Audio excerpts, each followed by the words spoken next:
আসসালামু আলাইকুম সবাইকে। আজকে আমরা নগ্নবীজি এবং আবৃতবীজি অধ্যায়টা শুরু করব ইনশাআল্লাহ। নগ্নবীজি এবং আবৃতবীজি অধ্যায়টা আসলে আমার পড়তেও খুব মজা লাগতো, পড়াইতেও খুব মজা লাগে, ঠিক আছে? কারণ বোটানির অ্যাকচুয়াল কনসেপ্ট যে জিনিসটা আছে, রস যেটা, সেটাকে আমরা বলি যে একদম মেইন যেই ক্রিমটা, সেইটা এই অধ্যায়ের মধ্যে আছে। এই অধ্যায় যেরকম তোমার মুখস্থ করতে হবে, সেরকম বুঝতে হবে, সেরকম কিছু জিনিস আছে খুব ডিপলি মনের মধ্যেও ঢুকাইতে হবে। যেমন পুষ্প প্রতীক এক কি, পুষ্প সংকেত কি, দুইটার মধ্যে ডিফারেন্স কি, লিখবো কেমনে, আঁকবো কেমনে, একদম স্ট্রাকচার্ড কিছু সিস্টেম আছে যেটা আমাদেরকে ফলো করতে হয়, ঠিক আছে? আচ্ছা, আসো আমাদের যে অধ্যায়টা বলছে যে নগ্নবীজি এবং আবৃতবীজি উদ্ভিদ, এই নগ্নবীজি এবং আবৃতবীজি উদ্ভিদের আগে অ্যানালাইসিসটা বলি। কেন এটা অধ্যায়টা খুব মজার আমি তোমাকে বলি। এখান থেকে সিকিউ আসবে খালি এই দুইটা টপিক থেকে, অনলি দিস টু। সিকিউ বলো, ক বলো, খ বলো, আমি সব, ক না সরি, সিকিউ অ্যাকচুয়ালি গ এবং ঘ, এই দুইটা জাস্ট যে কোশ্চেন গুলো লিখে দিয়েছে এখান থেকে আসবে। কি জিনিস? সাইকাসের শনাক্তকারী বৈশিষ্ট্য, very very very much important. এই যে দুইটা লাইন লিখছে, এই দুইটা লাইনের তোমার বাইরে একটা কোশ্চেন তোমার টেস্টে আসবে না, প্রি টেস্টে আসবে না, এইচএসসি তে আসবে না। এটা হচ্ছে এই অধ্যায়ে একটা সুন্দর টেকনিক, মানে মজা। খুব কম করে তুমি এই অধ্যায় থেকে একদম 10-এ 10 পাইতে পারো। কোরালয়েড মূল কি, ঠিক আছে, বা রুট টিউবারকল, এটা আর একটা নাম আছে কি, রুট টিউবারকল। টিউবারকল বলতে কি বুঝো? এই প্রশ্নটা সাধারণত খতে খুব বেশি দেয়, খুবই খুবই খুবই বেশি দেয়। এরপর একটা কথা আছে ক্ষয়ের জন্য, এইটাও খতে দেয় যে সাইকাসকে কেন পাম ফার্ন বলা হয়। হ্যাঁ, আর তুমি ম্যাক্সিমাম কোশ্চেন পাবা গ বা ঘতে বলবে একবীজপত্রী একটা উদ্ভিদ বলবে বা দ্বিবীজপত্রী উদ্ভিদ, এর পুষ্প প্রতীক এবং পুষ্প সংকেত সহ শনাক্তকারী বৈশিষ্ট্য আমাদের পাঠতে হবে। এইটা একদম ধরা বাঁধা কোশ্চেন, ধরা বাঁধা কোশ্চেন। এবং এই অধ্যায় থেকে টেস্টে বলো, তোমার এইচএসসি তে বলো, সব জায়গায় কোশ্চেন হবেই হবে। এবং সেই কোশ্চেন কয়টা? এই দুইটা কোশ্চেনের বাইরে আর কোনো কোশ্চেন হবে না। এটাই হচ্ছে মজা, মানে এই অধ্যায়টা। আসো আজকে আমরা ফার্স্ট ক্লাসে পড়বো হচ্ছে নগ্নবীজি উদ্ভিদের শুরু থেকে নগ্নবীজি উদ্ভিদের বৈশিষ্ট্য। আমি আবারও বলতেছি, অধ্যায়টা তোমার ফার্স্টে বললাম সবটুকুই পড়তে হবে, লাইন বাই লাইন পড়তে হবে। আমি যেভাবে দাগাই দিব কয়ের জন্য সেটা মুখস্থ করতে হবে, যেটা এমসিকিউ সেটা আমি বই থেকে পড়াই দিব, মুখস্থ করাই দিব, ট্রিক্স দিব, সেটা মুখস্থ করতে হবে। একবার যখন তুমি পড়বা, এরপরে রিভিশন দেওয়ার সময় দেখবা যে অধ্যায়টা ছোট হয়ে গেছে। কিন্তু প্রথমবার আমাদেরকে একটু বড় সড়ো করে পড়তে হবে, তবে সবসময় আমরা কম্প্যাক্ট করার চেষ্টা করব। তো নগ্নবীজি এবং আবৃতবীজি উদ্ভিদের ফার্স্টে আসো, দেখো নগ্নবীজি উদ্ভিদ এর অপর নাম হচ্ছে জিমনোস্পার্ম। ইংলিশ নামটা খুবই গুরুত্বপূর্ণ, জিমনোস্পার্ম। তো এই নগ্নবীজি উদ্ভিদের নামের মধ্যেই দেখবা একটা ভাইব আছে, নগ্ন বীজি। তার মানে যেই সকল উদ্ভিদের বীজের কোনো কভারিং থাকে না, বীজটা কি অবস্থা থাকে? নগ্ন অবস্থায় থাকে, সেই সকল উদ্ভিদকে আমরা বলবো নগ্নবীজি উদ্ভিদ। প্রশ্ন হচ্ছে ভাইয়া, নগ্নবীজি উদ্ভিদ মানে কি? তাহলে কাহিনী হইতেছে, ধরো এইটা একটা বীজ, এটা একটা কি বীজ, মানে সিড অ্যাকচুয়ালি আমরা বলি। হ্যাঁ, তো সিডের উপরের কভারিংটা কি বলতো? সিডের উপরে কি থাকে? সিডের উপরে আমি আরো সংক্ষেপে তোমাকে বুঝাই। ধরো এইটা একটা আম। এখন এই আমের ভেতরে থাকে হইতেছে কি, বীজ। এইটা হচ্ছে আমের বীজ। আর আমের এই পার্টটা হইতেছে আমের অ্যাকচুয়ালি ফল। তাহলে বীজের কভারিং কি বলতো? ফল। বীজের কভারিং কি? ফল। তো যেই সকল উদ্ভিদে এই ফলটা তৈরি হয় না, কি তৈরি হয় না? ফলটা তৈরি হয় না, সেই সকল উদ্ভিদে বীজ কি অবস্থায় থাকে? নগ্ন অবস্থায় থাকে। কথা বোঝা গেছে? কি অবস্থায় থাকে? নগ্ন অবস্থায় থাকে। তখন সেই উদ্ভিদকে আমরা কি বলতেছি? নগ্নবীজি উদ্ভিদ। তাহলে তুমি একটা জিনিস খেয়াল করো, সেটা হচ্ছে নগ্নবীজ উদ্ভিদের ওয়ান অফ দ্য মোস্ট, আমি বললাম বৈশিষ্ট্যে ঢুকে গেছি, one of the most most most important এক নাম্বার কথা হইতেছে, নগ্নবীজি উদ্ভিদের বীজ কি অবস্থায় থাকে? নগ্ন অবস্থায় থাকে। কি অবস্থায় থাকে? নগ্ন অবস্থায়, মানে উইদাউট কভারিং। এবং কেন? কারণ এতে কোনো ফল তৈরি হয় না, ফল তৈরি হয় না। কিন্তু তুমি বলো তো, ফুল কি তৈরি হবে না? হ্যাঁ, তৈরি হবে। ফুল অবশ্যই তৈরি হবে। কি তৈরি হবে? ফুল অবশ্যই তৈরি হবে। অর্থাৎ ফল তৈরি হয় না, কিন্তু ফুল ঠিকই তৈরি হয়। ফুল, ফুল বললাম ঠিকই তৈরি হয়, ফুল তৈরি না হলে ফুল তৈরি হয়, ফুল যদি না তৈরি হতো তাহলে তুমি বীজ কোথায় পাইতা? কারণ ফুলের গর্ভাশয়ের ভেতরেই তো অম্ল থেকে বীজ তৈরি হয়। এখন গর্ভাশয় যদি ফলে পরিণত না হয়, আমি তোমাকে এই জন্যই উদ্ভিদ প্রজননটা আগে পড়াইছি, যদি গর্ভাশয়ের কারণে নিষেকের পরে গর্ভাশয় কিসে পরিণত হয়? ফলে। তাহলে গর্ভাশয় যদি কোনো কারণে ফলে পরিণত না হয়, তখন বীজটা কি নগ্ন অবস্থা থেকে তাদেরকে নগ্নবীজী উদ্ভিদ বলা হয়। আচ্ছা, এটা হচ্ছে আমাদের নগ্নবীজী উদ্ভিদের বেসিক কনসেপ্ট। এই যে প্যারাটা আসতো, এই প্যারাটায় কিছু গুরুত্বপূর্ণ ইম্পর্টেন্ট এমসিকিউ আছে, আমি দাগায় দিচ্ছি। ফার্স্ট অফ অল কথা হইতেছে, তুমি যদি একটু খেয়াল করো দেখবা, সেটা হচ্ছে মেসোজোইক, এই যে ডেভেনিয়ান যুগে উৎপত্তি এবং মেসোজোইক যুগে বিস্তৃত নগ্নবীজী উদ্ভিদের আধিক্য থাকলেও বর্তমানে নাই। তাহলে নগ্নবীজী উদ্ভিদের উৎপত্তি হয় কোন যুগে? এই কোশ্চেনটা করে ডেভোনিয়ান যুগে। কি যুগে? মুখস্থ করো, ডেভোনিয়ান। আর কোন যুগে বিস্তৃতি লাভ করে? মেসোজোইক যুগে। ঠিক আছে, মেসোজোইক যুগে। আর নগ্নবীজী উদ্ভিদটা সর্বপ্রথম উল্লেখ করেন হচ্ছে থিওফ্রাস্টাস ইনকোয়ারি ইনটু প্ল্যান্টস গ্রন্থে। এটা অ্যাডমিশনের জন্য ইম্পর্টেন্ট, মেডিকেল এবং ভার্সিটি, এটা এইচএসসির জন্য ইম্পর্টেন্ট না। তবে এই যে নগ্নবীজ উদ্ভিদের সংজ্ঞাটা খুবই গুরুত্বপূর্ণ। এই দেখো, যেসব উদ্ভিদে গর্ভাশয় থাকে না, ফলে ফল উৎপন্ন হয় না এবং বীজ নগ্ন অবস্থায় জন্মে, তাদেরকে আমরা কি বলবো? নগ্নবীজী উদ্ভিদ বলবো।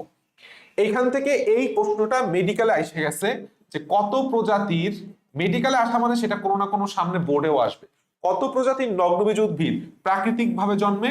5 প্রজাতির নগ্নবীজ উদ্ভিদ প্রাকৃতিক ভাবে জন্মে। তাহলে এইখান থেকে এমসিকিউ এর জন্য এই কথাটা ইম্পর্টেন্ট। আর সংজ্ঞার হিসেবে কি বললাম? নগ্নবীজ উদ্ভিদ কাকে বলে?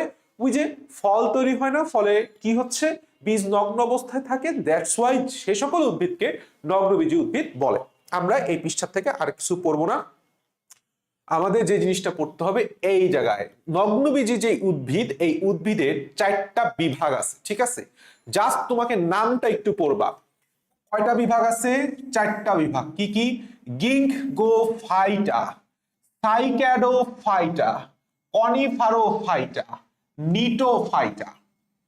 যেরকম গিঙ্কগো বিলোবা নামক একটা উদ্ভিদ পড়বা তোমরা 11তম 12তম অধ্যায় জীবের পরিবেশ বিস্তার এবং সংরক্ষণে, সেটা গিঙ্কগো বিলোবা। তাহলে সেই গিঙ্কগো বিলোবা হচ্ছে গিঙ্কোফাইটা অন্তর্ভুক্ত। আমরা কিছুক্ষণ পরে সাইকাস নিয়ে পড়বো নেক্সট ক্লাসে, সেটা সাইক্যাডোফাইটা বিভাগের অন্তর্গত বা বর্গের অন্তর্গত। কনিফার নামক একটা বনাঞ্চলই আছে, সেই কনিফার বনাঞ্চলের যে কনিফার উদ্ভিদগুলো সেটা হচ্ছে কনিফারোফাইটার অন্তর্গত। আর একটা উদ্ভিদ আছে নিটাম, নিটাম হচ্ছে নিটোফাইটার অন্তর্গত। তো এইখানে একটা গুরুত্বপূর্ণ কথা আছে, সেটা হচ্ছে এই 4টা বর্গের মধ্যে, এই 4টা বর্গের মধ্যে সাইকাস, মনে রাখবা, সাইকাস এবং গিঙ্কগো বিলোবা জীবন্ত জীবাশ্ম বা জীবন্ত ফসিল। এই প্রশ্নটা খুবই গুরুত্বপূর্ণ। নিচের কোনটি জীবন্ত জীবাশ্ম? 1 নাম্বার হচ্ছে সাইকাস, 2 নাম্বার হচ্ছে গিঙ্কগো বিলোবা। এটা আমরা সামনে আবারও পাবো, তখন ডিটেইলস করবো। আপাতত জাস্ট নাম 2টা মুখস্থ করবা, খুবই গুরুত্বপূর্ণ এমসিকিউ এর জন্য। নিচের দিকে একটা কথা লেখা আছে, সেটা হচ্ছে এইচ যে গিঙ্কোফাইটা আর আরেকটা হচ্ছে সাইক্যাডোফাইটা। এই যে 2টা বর্গ, এই 2টা বর্গের বা এই 2টা বিভাগের উদ্ভিদের শুক্রাণু ফ্লাজেলা যুক্ত হয়। ফ্লাজেলা বুঝো? ফ্লাজেলা কি জিনিস? ফ্লাজেলা ইজ নাথিং, লেজ টাইপের সূক্ষ্ম সুতা, লেজের মতো সূক্ষ্ম সুতা। আচ্ছা, আই হোপ সবকিছু ঠিক আছে। হ্যাঁ, মোটামুটি ঠিক আছে, আমার কথা স্পষ্ট শোনা যাচ্ছে তো? হ্যাঁ, ঠিক আছে, সমস্যা নাই। এখন এই যে গিঙ্কগোফাইটা আর সাইক্যাডোফাইটা, এদের শুক্রাণু কি বলছি? ফ্লাজেলা যুক্ত। ফ্লাজেলা মানে কিছু সূক্ষ্ম সুতার মতো লেজ থাকে আমাদের শুক্রাণুতে, এটুকুই। আর একটা খুবই গুরুত্বপূর্ণ, সাইক্যাডোফাইটার বর্তমান কতটি প্রজাতি আছে? উত্তর হচ্ছে 100টি। খুবই খুবই খুবই খুবই গুরুত্বপূর্ণ। উত্তর কি? উত্তর হচ্ছে 100টা। খুবই খুবই খুবই গুরুত্বপূর্ণ। ওকে, এবং নিচের দিকে আসতে দেখো, খুবই গুরুত্বপূর্ণ এমসিকিউ এর জন্য, পৃথিবীর সবচেয়ে উঁচু বৃক্ষ হচ্ছে সেকুয়া সেম্পারভিরেন্স। সেকুয়া, উচ্চারণ করো আমার সাথে, সেকুয়া সেমপারভিরেন্স একটি কনিফার জাতীয় উদ্ভিদ। আর পৃথিবীর ক্ষুদ্রতম উদ্ভিদ নগ্নবীজ উদ্ভিদ জামিয়া। জামিয়া কি বলছি, পৃথিবীর ক্ষুদ্রতম নগ্নবীজ উদ্ভিদের নাম কি? জামিয়া, একটা সাইকাট, দ্যাট মিন্স সাইকাস বিভাগের অন্তর্গত, ঠিক আছে।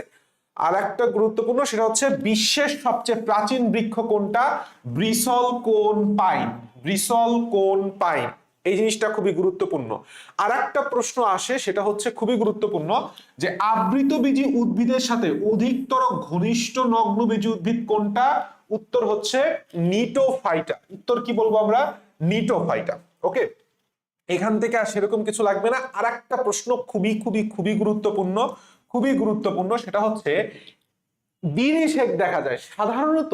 তোমরা দ্বিনিষেক বুঝো, আমি পড়াইছি তোমাদেরকে আমাদের জননে, উদ্ভিদ প্রজননে। তো নগ্নবীজী উদ্ভিদে সাধারণত দ্বিনিষেক হয় না। নগ্নবীজী উদ্ভিদে কি বলছি? সাধারণত দ্বিনিষেক হয় না, কিন্তু একমাত্র ইফেড্রাতে দ্বিনিষেক দেখা যায়। এবং সবচেয়ে গুরুত্বপূর্ণ আরেকটা এমসিকিউ, সেটা হচ্ছে শ্বাসকষ্টের একটা ওষুধ আছে, নাম কি? ইফেড্রিন। সেই ইফেড্রিন তৈরি হয় ইফেড্রা নামক নগ্নবীজী উদ্ভিদ থেকে, ঠিক আছে। আর একটা খুবই গুরুত্বপূর্ণ এমসিকিউ হয়, নিচের কোনটি নগ্নবীজী উদ্ভিদের একটা ভিন্ন ধর্মী বৈশিষ্ট্য? নিচের কোনটি নগ্নবীজী উদ্ভিদের একটা ভিন্ন ধর্মী বৈশিষ্ট্য? উত্তর হচ্ছে লিফ স্কার। উত্তর কি? লিফ স্কার, নগ্নবীজী উদ্ভিদের একটা ভিন্ন ধর্মী বৈশিষ্ট্য। এখন প্রশ্ন হচ্ছে লিফ স্কার কি? পাতা ঝরে পড়লেও নগ্নবীজী উদ্ভিদের কাণ্ডে বিশেষ চিহ্ন থেকে যাওয়াকে লিফ স্কার বলে। ধরো সেটুসে, এটা একটা হচ্ছে নগ্নবীজী উদ্ভিদের কাণ্ড, সেটুসে, একদম সেটুসে, হ্যাঁ, একটা নগ্নবীজ উদ্ভিদের কাণ্ড। ওকে, তো এখন এইখান থেকে হচ্ছে পাতাটা আছে, সেটুসে এইখান থেকে পাতাটা আছে। পাতা যদি এরকম থাকে না, বাট আমি ধরলাম সহজে বোঝার জন্য, ধরলাম, হ্যাঁ। এখন দেখো এই পাতা টোটাল পাতাটা কাণ্ডের সাথে প্রথিত অবস্থায় আছে। এখন পাতা যদি ঝরে যায়, এখানে একটা ক্ষত চিহ্নের মতো দাগ থেকে যায়। এই যে দাগ থাকার যে দাগটা, স্কার মার্কটা, সেটাই বলা হচ্ছে লিফ স্কার। যেরকম তোমার কখনো কাইটে গেছে কিনা জানি না, কাইটে গেলে দেখবা যে হাতে ধরো কাইটে গেছে, দাগ রয়ে গেছে, এটাকে বলা হয় স্কার মার্ক। তাহলে পাতা ফেলে ফেলে পড়ে গেছে, বা কাণ্ডের পাতার যেই আগে যেখানে ছিল সেখানে একটা দাগ রয়ে যায়, বোঝা যায় যে এখানে একটা পাতা ছিল, এটাই হইতেছে লিফ এর স্কার মার্ক তথা লিফ স্কার। আচ্ছা, এখান থেকে আর কোনো কিছু পড়ার নাই। এখান থেকে বৃক্ষের সর্বোচ্চ 3টে বৃক্ষ এগুলি পড়ার দরকার নাই। পড়লে রিডিং মিডিং পড়ে এগুলি কিচ্ছু লাগবে না আসলে, ঠিক আছে, এগুলি কিছু লাগবে না। এখান থেকে আর কিছু লাগবে না। আমরা সরাসরি চলে আসব, সেটা হচ্ছে নগ্নবীজী উদ্ভিদের বৈশিষ্ট্য। প্রত্যেকটা বৈশিষ্ট্য আমাদেরকে বুঝে বুঝে মুখস্থ করতে হবে। অ্যাকচুয়ালি তোমাকে প্রশ্নটা বলবে, সেটা হচ্ছে সাইকাসের বৈশিষ্ট্য লেখ, সাইকাস এর শনাক্তকারী বৈশিষ্ট্য, ঠিক আছে, শনাক্তকারী বৈশিষ্ট্য। এখন তোমার কথা হচ্ছে তোমাকে পৃষ্ঠা ভরতে হবে, বড় করে দিতে হবে। সাইকাসের যাবতীয় যত 11টা বৈশিষ্ট্য আছে, এর সাথে তুমি এই সকল বৈশিষ্ট্যের প্রায় হুবহু মিল পাবা, ঠিক আছে। কিছু জিনিস একটু অমিল থাকবে, বাট অ্যাকচুয়ালি সাইকাস এবং নগ্নবীজী উদ্ভিদের বৈশিষ্ট্য অভেদ তুমি কল্পনা করতে পারো। নগ্নবীজী উদ্ভিদের বৈশিষ্ট্য পারা মানে সাইকাসের বৈশিষ্ট্য 90% তোমার পারা হয়ে যাবে, অলরেডি মুখস্থ হয়ে যাবে। ফার্স্ট অফ অল কথা হচ্ছে, আমাদের এই যে বৈশিষ্ট্য লেখার একটা ওয়ে আছে। তোমাকে আমি যদি বলি যে একটা মানুষকে তুমি পরিচয় করায় দাও, তুমি ফার্স্ট অফ অল তার নাম বলবা, তারপরে তার বাবার নাম বলবা, সে কি করে, কোথাকার স্টুডেন্ট, তারপরে শেষে যায় তার চরিত্র কিরকম ছিল না ছিল, তার বাহ্যিক গঠন কেমন। বলতে দেখতে তো ভাই মনে নাই, কিন্তু লম্বা চওড়া ছিল এরকম, হ্যাঁ, কালো টি শার্ট পরে ঘুরতো এরকম। তুমি যখন তোমাকে বলবো, তুমি ফার্স্ট আমাকে পরিচয় করে দিলে কি বলবো? যে ভাই ইসমাম ভাই, না ইসমাম না, মনে না, যদি নাম মনে না থাকে তুমি বলবা যে ভাই হচ্ছে এরকম এরকম বায়োলজি পড়াইতো, খালি কালো টি শার্ট পরে ঘোরাফেরা করতো, এরকম একটা কথা বলবা, তাই না? অর্থাৎ ফার্স্ট অফ অল তার নাম থাকে, তার ডেজিগনেশন থাকে, তারপরে তার বাহ্যিক বৈশিষ্ট্য, তারপরে তার অভ্যন্তরীণ বৈশিষ্ট্য। তো একটা উদ্ভিদ তো এর বৈশিষ্ট্য লেখার সময় সে কত বছর বাঁচে, সে চিরসবুজ নাকি পাতা ঝরায় দেয় একটা নির্দিষ্ট সময়, তার জননটা কিরকম, এবং পরবর্তীতে তার জননের ভিত্তিতে কিছু গুরুত্বপূর্ণ বৈশিষ্ট্য লেখা হয়। দেখো, নগ্নবীজী উদ্ভিদের প্রথম বৈশিষ্ট্য হচ্ছে উদ্ভিদ বহুবর্ষজীবী। বহুবর্ষজীবী মানে কি? অনেক দিন ধরে বেঁচে থাকে এরা। এমন না যে তুমি 1 বছর পরে একটা উদ্ভিদ মারা গেল। দেখবো অনেক উদ্ভিদ বললাম 1 বছর 2 বছর পর মারা যায়, কিন্তু অনেক উদ্ভিদ শত শত বছর ধরে থাকে। যেমন মেহগনি উদ্ভিদ শত শত বছর ধরে আছে, তাই না? এগুলি কি? বহুবর্ষজীবী। এরপরে বলছে চিরসবুজ। চিরসবুজ মানে কি? গাছে সবসময় পাতা থাকে। এমন না যে শীতকালে সব পাতা ঝরায় দেয়, একটা নির্দিষ্ট সময় সে পাতা কখনোই ঝরায় না, পাতা ঝরতে থাকে সবসময়, আবার গজাইতেও থাকে। এই জন্য বলা হয়েছে চিরসবুজ। এরপরে প্রশ্নটা তোমাদের বুঝতে সমস্যা হয়, স্পোরোফাইট অসমরেণুপ্রসূ। দেখো, স্পোরোফাইট মানে হইতেছে যারা স্পোর তৈরি করে, যে সকল উদ্ভিদ কি করে? স্পোর তৈরি করে। স্পোর তৈরি করে। তোমরা জননের মধ্যে পড়ছো, স্পোরের মাধ্যমে আমাদের অযৌন প্রজনন হয়। তো আমাদের সাইকাস যে স্পোর তৈরি করে, সেই স্পোর দুইটা ভিন্ন রকমের হয়, ঠিক আছে? 2 ধরনের স্পোর তৈরি করে। কয় ধরনের? 2 ধরনের স্পোর। তো আমি তোমাকে বলছিলাম যে 2 ধরনের স্পোর যারা তৈরি করে সেটা কি? 2 ধরন মানে কি? ভিন্ন ধর্ম, 2টা ভিন্ন ধর্মী স্পোর। তো ভিন্ন ধর্মী স্পোরকে বলা হয় হচ্ছে হেটারোস্পোরাস। তাহলে স্পোরোফাইট বলা হয়েছে হেটারোস্পোরাস বা অসম রেণুপ্রসূ। মানে যেই 2টা রেণু সে প্রসূ উৎপাদন করবে, সেই 2টার আকার আকৃতি গঠনগত ভিন্নতা দেখা যাবে। এই জন্য বলা হয়েছে স্পোরোফাইট অসম রেণুপ্রসূ, অর্থাৎ একটা ছোট স্পোর মাইক্রোস্পোর আর একটা বড় স্পোর মেগা স্পোর তৈরি করে। মাইক্রোস্পোরকে বলা হয় পুং স্পোর আর মেগা স্পোরকে বলা হয় স্ত্রী স্পোর। আশা করি প্রথম লাইন বুঝতে পারছো। এরপর একটা কথা আছে, রেণুপত্র অর্থাৎ স্পোরোফিল গুলো ঘনইভাবে সন্নিবিষ্ট হয়ে স্ট্রোবিলাস বা কোণ তৈরি করে। আসলে কথা হচ্ছে রেণুপত্র জিনিসটা কি? এই যে স্পোরোফাইট অর্থাৎ একটা নগ্নবীজী উদ্ভিদ সাইকাসকে ধরলাম, সে স্পোর তৈরি করতেছে। স্পোরটা একটা পাতার মতো গঠনের লেগে থাকে। স্পোরটা কি থাকে? একটা ছোট ছোট একটা পাতার মতো ছোট ছোট একটা অংশ থাকে, ঠিক আছে? আমরা একটু পরে পড়বো, সেটা পড়বো, সমস্যা নাই। ছোট ছোট একটা অংশ থাকে, এই অংশে অনেকগুলা স্পোর জমা হয়। ওই ছোট ছোট অংশগুলো আবার মিলিত হয়ে একটা বড় অংশ তৈরি করে। সহজ কথা, উন্নত উদ্ভিদের তোমার বিভিন্ন ফুল যেরকম স্পোর তৈরি হয় না, তো এখানে তো উন্নত উদ্ভিদে গ্যামেট তৈরি হয়। তো ফুলটার থেকে ডিম্বাণু তৈরি হয়, তারপরে ফুলের মধ্য থেকে পরাগধানী থেকে পরাগ রেণু তৈরি হয়। তো ওই ফুলটা হচ্ছে ওদের প্রজনন অঙ্গ।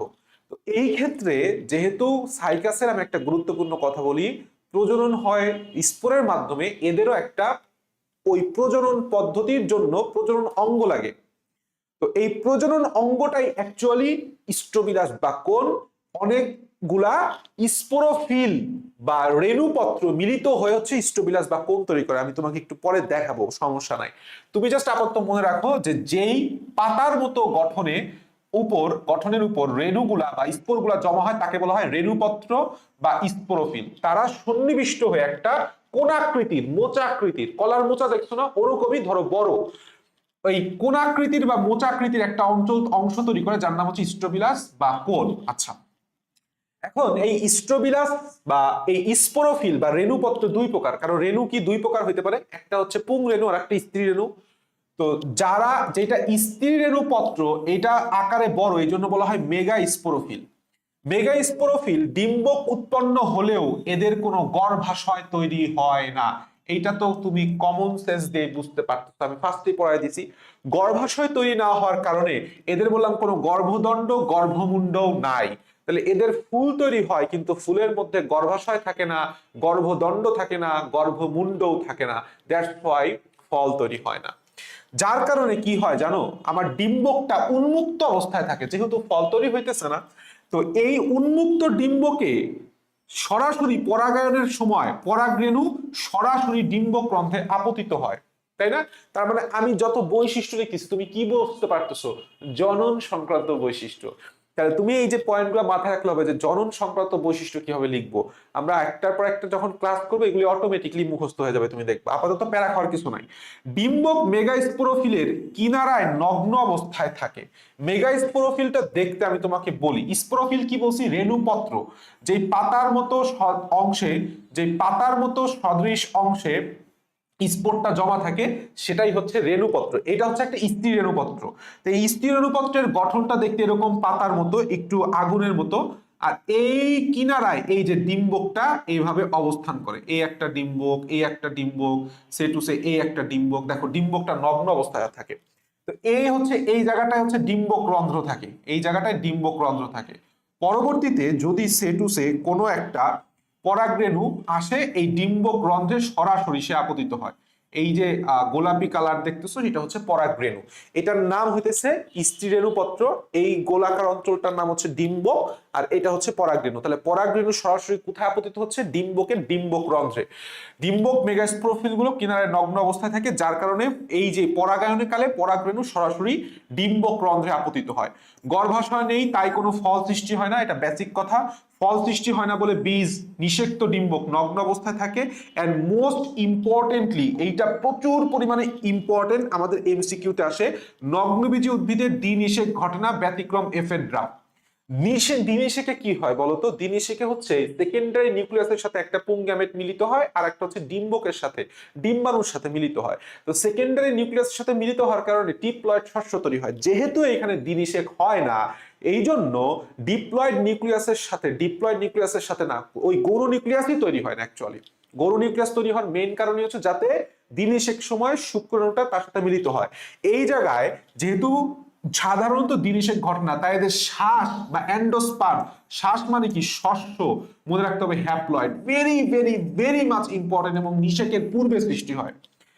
এইটা একদম তারা মুখস্থ করে ফেলাও, নগ্নবীজী উদ্ভিদের দ্বিনিষেক হয় না, ব্যতিক্রম এফেড্রা, এফেড্রাতে দ্বিনিষেক হয়। দ্বিনিষেক হয় না বলে নগ্নবীজী উদ্ভিদের শ্বাস বা শস্য বা এন্ডোস্পার্ম কি? এন্ডোস্পার্ম কি? Haploid, haploid very much important, এবং নিষেকের পূর্বে গঠিত হয়। শস্য সাধারণত নিষেকের পরে গঠিত হয়। আবৃতবীজী উদ্ভিদের জননে পড়ছো না ট্রিপ্লয়েড শস্য, কিন্তু নিষেকের আগে গঠিত হয় শস্য নগ্নবীজী উদ্ভিদের, এই জন্যই সে হ্যাপ্লয়েড। জাইলেম টিস্যুতে প্রকৃত ভেসেল থাকে না, এই কথাটা গুরুত্বপূর্ণ। প্রকৃত ভেসেল থাকে না এবং ফ্লোয়েমে সঙ্গী কোষ থাকে না। তোমরা সবাই জানো জাইলেম টিস্যুর একটা উপাদান হচ্ছে ভেসেল, মেইন উপাদান, আর ফ্লোয়েম টিস্যুর একটা মেইন উপাদান হচ্ছে সঙ্গী কোষ। তবে ভেসেল আর সঙ্গী কোষ এই নগ্নবীজী উদ্ভিদে থাকে না। সকলেই বায়ুপরাগী, এই লাইনটা খুবই গুরুত্বপূর্ণ। জীবন চক্রে অসম আকৃতির এই যে হেটারোমরফিক যৌনক্রম বিদ্যমান, এদের স্পোর যেরকম দুই ধরনের হেটারোস্পোরাস, এদের যৌনক্রমও ভিন্ন ধর্মী দুই ধরনের, আমি পড়াই দিব, কোনো সমস্যা নাই। হেটারোমরফিক বা অসম আকৃতির। আরেকটা খুবই গুরুত্বপূর্ণ, সাধারণত আর্কিগোনিয়া সৃষ্টি হয়। আর্কিগোনিয়া কি জিনিস? এখানে ভ্রূণথলি তৈরি হয় না, ভ্রূণথলি তো নতুন যারা উন্নত উদ্ভিদ তাদের তৈরি হয়, তুমি পড়ছো ভ্রূণথলি মনোস্পরিক প্রক্রিয়া, আমি পড়াইছি। তো এদের আর্কিগোনিয়াম নামক একটা আদি স্ত্রী জননাঙ্গ তৈরি হয়। আর কি শব্দের অর্থই হচ্ছে আদি। আর্কিগোনিয়াম এটা হচ্ছে আদি স্ত্রী জননাঙ্গর মতো একটা অংশ তৈরি হয়, যেটাকে বলা হয় আর্কিগোনিয়াম। এবং আর্কিগোনিয়াম তৈরি হওয়া নগ্নবীজী উদ্ভিদের একটা অনুন্নত বৈশিষ্ট্য। 13 নম্বর আমি যেটা বুঝাই দিছি, লিফ স্কার নগ্নবীজী উদ্ভিদের একটা ভিন্ন ধর্মী বৈশিষ্ট্য। তাহলে তুমি যদি এখন বুঝে থাকো, এখন নিজে নিজে একবার একটু রিডিং দাও, এরপরে দুইবার একটু বুঝে রিডিং দাও, 3 নম্বর একটু মুখস্থ করার জন্য রিডিং দাও, দেখবো অটোমেটিকলি তোমার সবটুক পড়া কভার হয়ে গেছে। ঠিক আছে, ফার্স্ট ক্লাসে আমরা নগ্নবীজী উদ্ভিদের ভূমিকা থেকে নগ্নবীজী উদ্ভিদের বৈশিষ্ট্য পর্যন্ত পড়ছি। এরপরের ক্লাসে আমরা ইনশাআল্লাহ সাইকাস টুক সম্পূর্ণ কভার করব।